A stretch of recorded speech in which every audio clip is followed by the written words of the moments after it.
যারা বামপন্থী মনোভাবাপন্ন মানুষ তাদের কাছে একটাই অনুরোধ থাকবে, এই ভিডিওটি শেয়ার করুন, মানুষের কাছে পৌঁছে দিন। বিজেপি ভেবেছিল ধর্মের তাস খেলে হিন্দুদের বোকা বানিয়ে হিন্দুদের মাথা চিবিয়ে চিবিয়ে খাবে। শুভেন্দুর ঘরে ঢুকে বামপন্থীরা বিজেপিকে শূন্য করে এলো।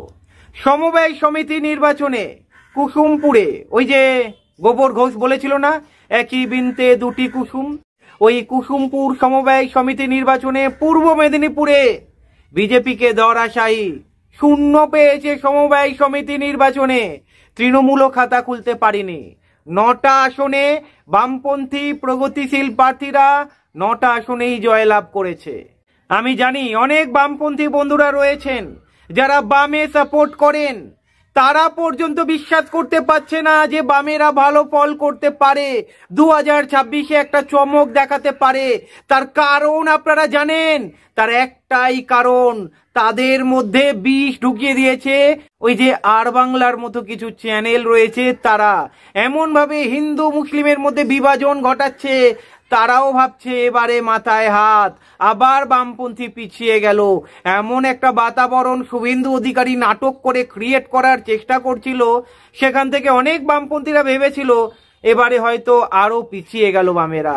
সেই শুভেন্দু অধিকারীর ঘরে ঢুকে শুভেন্দু অধিকারীকে ঘাড় ধাক্কা দিয়ে বার করে সমবায় সমিতি নির্বাচনে বাম প্রগতিশীল প্রার্থীরা জয়লাভ করেছে। আর শাসক দল আপনারা জানেন চোর জোচ্চোরের দল। মানুষ যেখানে টাকা রাখে সেখানে বিশ্বাস করে। যেই দলের বেশিরভাগ নেতা মন্ত্রী জেলে রয়েছে সেই দলকে কখনো সমবায় সমিতিতে ভোটে জেতাবে মনে হয় আপনাদের? তাই যেই সব বামপন্থীদের চোখ এখনো বন্ধ, যারা ভাবছে একটু আমি বিজেপি পন্থী হয়ে গেছি, বিজেপি ঠিক রয়েছে, শিরদাঁড়াটা শক্ত রাখুন। আপনাদেরও মাথা চিবিয়ে চিবিয়ে খাচ্ছে। আপনারা ভাবছেন মুসলমান বেড়ে যাচ্ছে, বিজেপি ঠিক বলছে, এইদিকে ভাবছেন না আপনার মাথার মধ্যে পোকা ঢুকিয়ে দিয়েছে, এবারে পুরো ঘিলুটা খুপলে খুপলে খাচ্ছে। একটু সজাগ হন, না হলে আগামী প্রজন্মকে ধ্বংস করার জন্য রেডি রয়েছে। আপনাদের ভোটে জিতবে, আপনাদের ওপরে মুতবে কারা জানেন তো? এই বিজেপিরাই। আপনারা জানেন এই বিজেপি দলটা কতটা খতরনাক। আর শুভেন্দু অধিকারীর নাটকবাজ মানুষ ধরে ফেলেছে। লেবু বেশি চটকালে যেমন হয় তেতো হয়ে যায়, ঠিক তেতো হয়ে গিয়েছে। আবার বলবো, যারা বামকে ভালোবাসেন, বাম প্রগতি দেখতে চান, তাদেরকে বলবো মাথা উঁচু করে দাঁড়ান, শিরদাঁড়া শক্ত করুন, সময় এসেছে ঘুরে দাঁড়ানোর। ওই গোবর ঘোষ, মহিক রঞ্জন ঘোষ আপনাদের গালাগালি দিচ্ছে। যারা ধর্মনিরপেক্ষতায় বিশ্বাস করেন, যারা সংবিধানকে মানেন, সংবিধান বিরোধিতা কথা বলেছে, আপনাদেরকে বলেছে বেরিয়ে যান, গেট আউট। আপনি বলবেন না গেট আউট? বিজেপিকে বলুন গেট আউট। এই মহিক রঞ্জন ঘোষের মতো দালাল সাংবাদিককে বলুন গেট আউট। চোখে আঙুল দিয়ে দেখিয়ে দিন। বলেছিল না একই বৃন্তে দুটি কুসুম, কিসের কুসুম?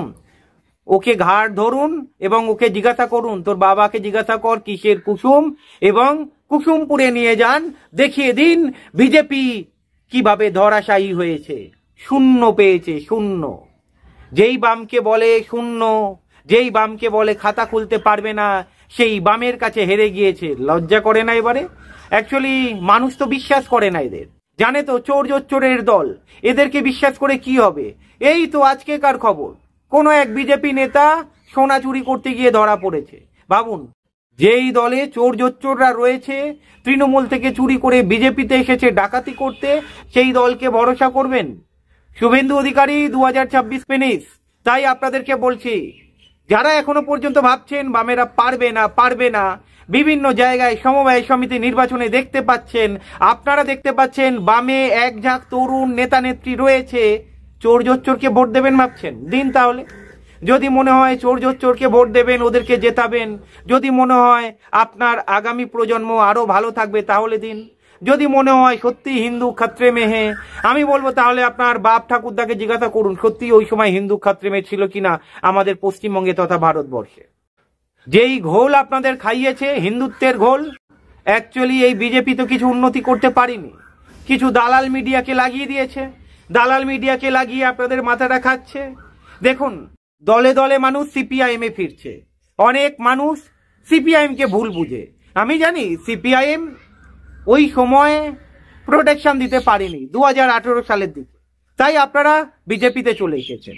ওই সময়ের সিপিআইএম এর শক্তিও অতটা ছিল না, অনেকটাই কমে গিয়েছিল। এই সময় সিপিআইএম মাথা চাড়া দিয়ে উঠেছে। নিজের মনকে জিজ্ঞাসা করে দেখুন তো, এই বাংলায় দুর্নীতির পর্দা কারা ফাঁস করেছে?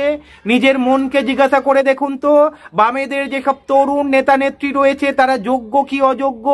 নিজের মনকে একবার জিজ্ঞাসা করুন। মীনাক্ষী মুখার্জি যদি গাড়িটা না ধরতো সেই দিন, তাহলে আরজি করে এত বড় ঘটনা সামনে আসতো না। নিজের মনকে জিজ্ঞাসা করুন। এই যে বিকাশ বাবু, ওই যে 22 লক্ষ চাকরিহারা যারা ওএমআর সিট, আপনারা জানেন 22 লক্ষ ওএমআর সিট, তাদের মধ্যে কত যোগ্য ছিল, অযোগ্যরা ঢুকে গিয়েছে। যদি বিকাশ বাবু এই কেসটা নিয়ে সামনে না আনতো, এই কেসটা, ভাবুন কি হতো। ভাবুন, এত বড় দুর্নীতি, তবুও যদি ভাবেন এদেরকেই ভোট দেবো, ভোগুন আপনারা, ভোগুন আপনারা। তবে আবার বলছি, বামেরা ঘুরে দাঁড়িয়েছে। পূর্ব মেদিনীপুর, পশ্চিম মেদিনীপুর, হুগলিতে বন্যা টুডু, হুগলিতে বন্যা টুডু যেভাবে জমি রক্ষা করেছে, সেলুট জানান, সেলুট জানান ওনাকে। আর চোর জোচ্চোরের দলকে যদি কেউ সাপোর্ট করে থাকে তাদের ব্যক্তিগত ব্যাপার, তাদের চোখ এখনো খোলেনি। দিকে দিকে বাম জয় হচ্ছে, দিকে দিকে বামেদের শক্তি বাড়ছে, বুথ সংগঠন শক্তিশালী হচ্ছে। 2026-এ তার প্রতিফলন আপনারা পাবেন। অন্যদিকে দেখুন সোনামণি টুডু, সোনামণি টুডু আর একজন নেত্রী, যাকে বলা হয় দ্বিতীয় মীনাক্ষী, ঝাঁপিয়ে পড়েছে। এবারে ভাববেন আপনারা, কারা গরিব মানুষের পাশে রয়েছে, কারা খেটে খাওয়া মানুষের পাশে রয়েছে। কলকারখানা কোথায়, শিক্ষার অবস্থা কোথায়, কতগুলো স্কুল বন্ধ হয়ে গেছে, সব কিছু তো জানেন। জেনে শুনেও যদি ভাবেন না চোর হলেও জাত ভালো, তাহলে আপনাদের ব্যাপার। যদি ভাবেন চোর হলেও জাত ভালো, আপনাদের ব্যাপার, ভোগুন তাহলে। আর একটা প্রজন্মকে ভোগতে দিন। আপনাদের প্রজন্ম তো শেষ করে ফেলেছেন, তাহলে আর একটা প্রজন্মও শেষ করে দিন। তবে যাই হোক, কিছু অংশের মানুষ বুঝে গিয়েছে, এই চোর জোচ্চোরদের যদি ক্ষমতায় রাখা হয়, প্রজন্মের পর প্রজন্ম ধ্বংস হয়ে যাবে। তাই মানুষ লাল ঝান্ডা তুলে নিয়েছে হাতে। চারিদিকে দেখতে পাচ্ছেন না, লাল ঝান্ডার ঝড়। আর কিছু রয়েছে যারা নিজেদেরকে হিন্দুপন্থী বলে, আলটিমেটলি তারাই হিন্দু বিরোধী। হিন্দুর সংস্কৃতি তারা জানে না। তাদেরকে যদি একবার হনুমান চল্লিশা পড়তে বলেন, পড়তে পারবে না। তাদেরকে যদি গীতার দুটো শ্লোক বলতে বলেন, শ্লোক বলতে পারবে না তারা। এইদিকে নেকু হিন্দু সেজে বসে রয়েছে।